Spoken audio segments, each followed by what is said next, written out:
ఉచ్చబోయే చెప్పాను. ఇంత పెద్దగా మనకు చేత కదా, ఈ ఒక్కడే వాడు మీ అందరికి ఉచ్చబోయే బాధ్యత లోకేష్ తీసుకుంటాడు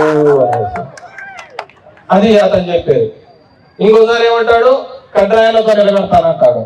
బట్టలు ఇప్పి ఇది మొగోళ్ళని కడ్రాయాలతో తిప్పేది, ఈ బట్టలు ఇప్పి తిప్పే ఈ మోజు ఏదో మాకు అర్థం కాలే.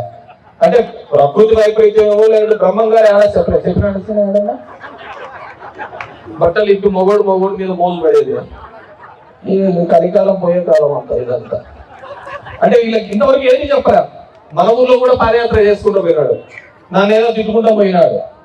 కానీ ఇక్కడ సమస్యల గురించి, ఇక్కడ ఇబ్బందులు కానీ ఇక్కడ ప్రజానికానికి ఏం కావాలో గురించి ఎక్కడ మాట్లాడారు. ఎందుకంటే వాళ్ళకు పోయేటప్పుడు ఆ ప్రజానికం గురించి ఇక్కడ ఉన్న సమస్యలు ఏమీ కానీ అతనికి అర్థం కావు. ఇక్కడ ఏ సమస్యలు వాళ్ళకి చెప్పేవాళ్ళు. ఏ రాజకీయ నాయకుడు కూడా సమస్యల గురించి ఒక ఎమ్మెల్యేనే ఇంటింటికి వచ్చి నీకేముంది అయ్యా, నీకే సమస్య ఉంది, నీకే బాధ ఉంది, ఏ ఇబ్బంది ఉంది అని అడుగుతా అంటే నువ్వు వాళ్ళకి పోయి చెప్పుకుండేది ఏముంటుంది. వాళ్ళే 2 రోజులు ఉంటాంటారు, పోతా ఉంటారు. మీరు కూడా ఆలోచించండి. నేను మా నాన్నగారు 30 సంవత్సరాలుగా ధర్మవరం అంటి పెట్టుకునే ఉన్నాం. ఒక 2004లో తప్ప 1994లో మొట్టమొదటిసారి మా నాన్న ఇక్కడ పోటీ చేసినాడు. ఇప్పుడు 2024 నేను 4వసారి ఇక్కడ పోటీ చేస్తున్నా. అవతల నుంచి పార్టీలను మారుతున్నారు, పోతున్నారు.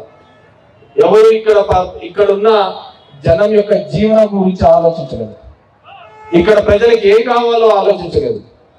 ఇక్కడ ఇల్లు కావాలా, ఎంతమంది కావాలా, ఇల్లు లేని వాళ్ళు ఎంతమంది ఉన్నారు, ఇక్కడ మగ్గం చేస్తూ బతుకుతున్న వాళ్ళు ఎంతమంది పరిస్థితి ఉన్నారు, బేల్దారి పని చేస్తూ ఎంతమంది ఉన్నారు, ఈ సమస్యల గురించి కూడా మాట్లాడుతుంటారు. ఈరోజు ఒకే ఒక విషయం చెప్తున్నా ప్రజలందరికీ, ఇక్కడ ఉన్న ఓటర్లందరికీ, ధర్మవరంలో ఉన్న ప్రతి ఒక్కరికి ఒకటే మాట చెప్తున్నా. గతంలో ప్రజలందరూ గారిని ఏ రకంగా అయితే గుండెల్లో పెట్టుకొని చూశారో అదే రకమైన అభిమానం నా మీద చూపించండి. ఖచ్చితంగా అభిమానం కొనసాగేటట్టుగా మీ గుండెల్లో నిలబడేటట్టుగా ఈరోజు డబ్బులు సంపాదించడానికి రాలేదు నేను, లేకుంటే ఎక్స్ట్రా పదవులు తీసుకోవడానికి రాలా. ఈ నియోజకవర్గంలో జెండా ఎగరేయడానికి, ప్రజల్ని కాపాడుకోవడానికి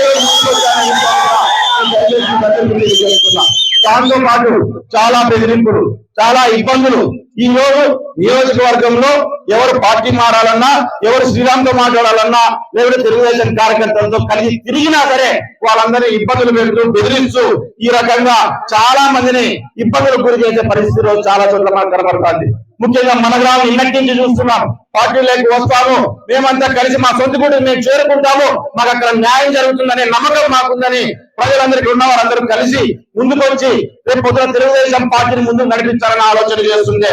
ఇక్కడ కూడా చాలా మంది వచ్చి నిన్న మొన్నటి నుంచి బాగా బెదిరింపులకు లోన్ చేసి వీళ్ళందరినీ ఒత్తిళ్లకు లోన్ చేసే పరిస్థితి కూడా చాలా వరకు కనపడుతుంది. కానీ ఒకటే విషయం చెప్తా, వైఎస్ఆర్ అయితే ఒక రకంగా చూస్తాం, అదే కులస్తుడైతే ఇంకో రకంగా చూస్తే ఏమన్నా తప్పించుకుంటానేమో, తమ్ముళ్ళు ఇసి పెడతాడేమో, రేపు పద్ధతి శ్రీరామనుకుంటారా పైకి